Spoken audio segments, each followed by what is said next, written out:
See right away where the Attorney General Loretta Lynch is about to address the instance in Dallas. Let's listen.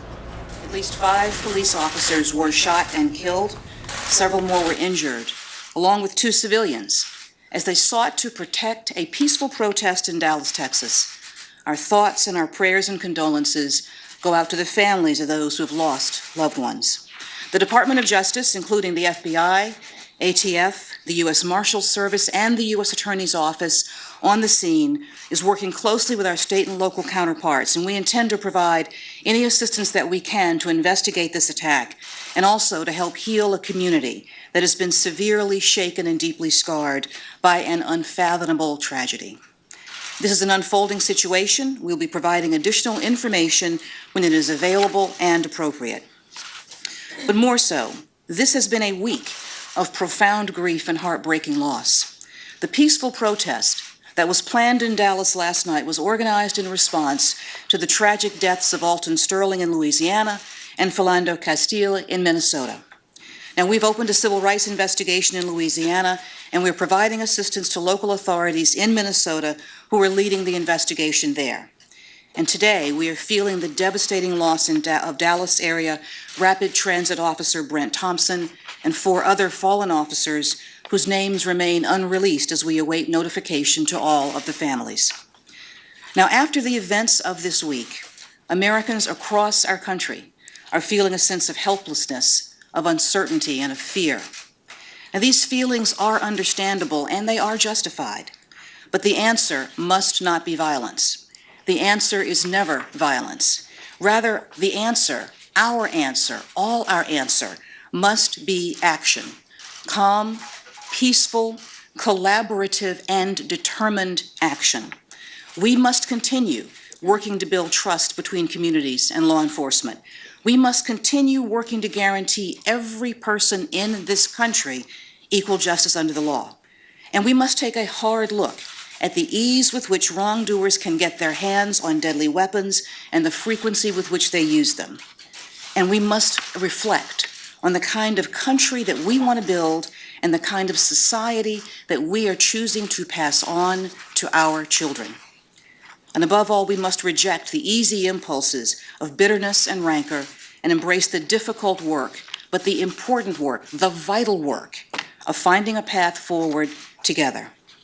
And above everything, we must remind ourselves that we're all Americans, and that as Americans, we share not just a common land, but a common life, not just common goals, but a common heart and soul. And those we've lost this week have come from different backgrounds, different neighborhoods, but today they're mourned by officers, by residents, by family and friends, by men and women and children who loved them, who needed them, and who will miss them always. They are mourned by all of us. To the families of all who've lost their lives in this series of tragedies, we share your pain and your loss. To our brothers and sisters who wear the badge, I want you to know that I am deeply grateful for the difficult and dangerous work that you do every day to keep our streets safe and our nation secure. Our hearts are broken by this loss. And the Department of Justice will do all that we can to support you in the days ahead. And to those who seek to improve our country through peaceful protest and protected speech, I want you to know that your voice is important. Do not be discouraged by those who would use your lawful actions as a cover for their heinous violence. We will continue to safeguard your constitutional rights and to work with you in the difficult mission of building a better nation and a brighter future. And to all Americans, I ask you, I implore you, do not let this week precipitate a new normal in this country. I ask you to turn to each other, not against each other, as we move forward. Let us support one another. Let us help heal one another. And I urge you to remember, today and every day, that we are one nation, we are one people, and we stand together. May God bless the families and the loved ones of all who were taken from us this week, and comfort their grief with his everlasting grace. And may God bless the United States of America. Thank you. The Attorney General of the United States of America, Loretta Lynch, with a brief statement to the nation about what happened in Dallas last night. It should be known this is a woman who heads a Department of Justice that is currently investigating police officers and departments around the country for civil rights violations and accusations as such. And all of this comes together with what happened last night and what happened in the last few days as well. Let me just remind you, she mentioned Alton Sterling's death in Baton Rouge, Louisiana, an African-American who was shot by two white police officers. And then, of course, she mentioned Philando Castile in Minnesota, a black motorist who was shot by an officer who has yet to be identified, but there are racial undertones that have been alleged in that shooting as well. And then the Dallas police, who indicated to us through their chief that the murderer last night, who trained his weapon on not only 7 officers who are dead today, or 5 officers who are dead today, but 7 officers who are injured and 2 civilians who are injured, that person, Micah Xavier Johnson, told them he did it for several reasons. He told them he was upset about Black Lives Matter, about recent police shootings, that he wanted to kill white people, especially white officers. He was told that he wasn't affiliated with any groups and that he did this alone.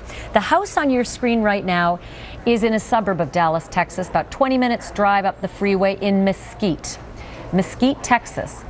By all accounts from what you're seeing, a pretty nice neighborhood. This is the home of Micah Xavier Johnson. Neighbors saying he lived there with his mother.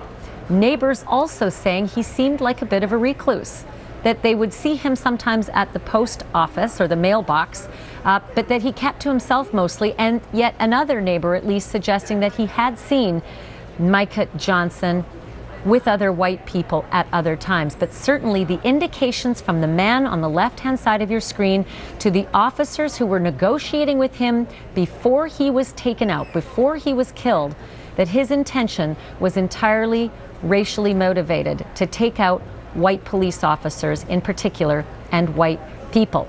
It should also be noted there was a technique that was used to actually neutralize this mass murderer. And it was a technique that many of us have never heard of before and to our knowledge has never been used before. A robot was dispatched with an extended arm, an ordnance on the end of it, to blow up Micah Johnson and end his life before he could end any others. I'm going to go back to Evan Perez, our justice correspondent, standing by.